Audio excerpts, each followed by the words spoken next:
How would you assess the health of the movie business in China right now, from your perspective as running a theater chain?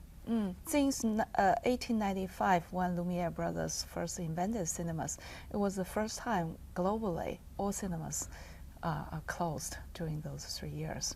It's really painful. I think it's devastating to this industry, and I'm very glad that eventually this industry is still very resilient, is coming back. I know the average age of a theater goer is much lower here than in the West.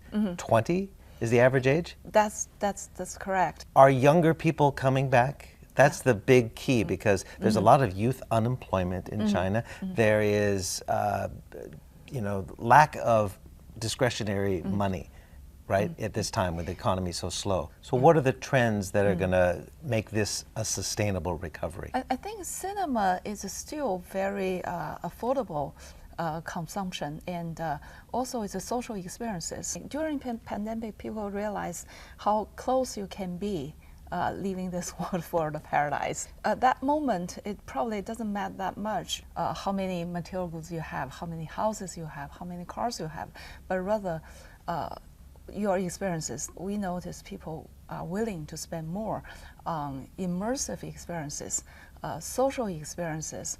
The ticket prices, you said it's relatively affordable, but Yes. have you had to adjust the prices because there is deflation, falling prices, and less spending power in the economy? So have you had to adjust the prices?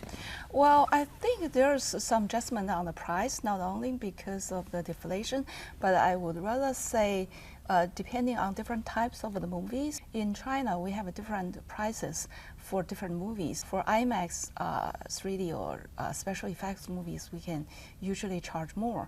But since pandemic, because the production cycle's been changed, we don't see that type of a products coming out. Well, last year, there were no Hollywood films in the top 10 grossing films at the box office. Unfortunately, yes. Is that an ongoing trend, and why is that?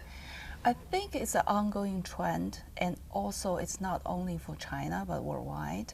Hollywood, these sci-fi action movies, big budget movies, did pretty well 10 years ago because there are not so many supplies then, and it is whoa on the big screen, and people love to come to the theater to watch it.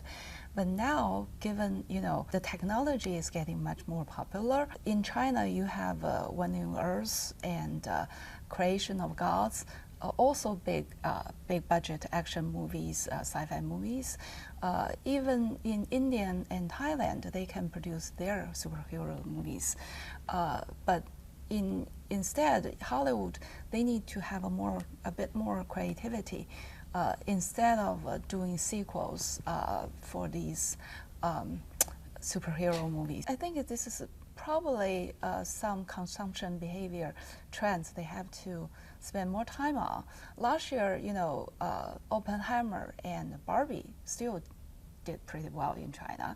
I think it's not like Chinese audience don't like Hollywood movies. We just like better storytelling movies. Doesn't matter who created it.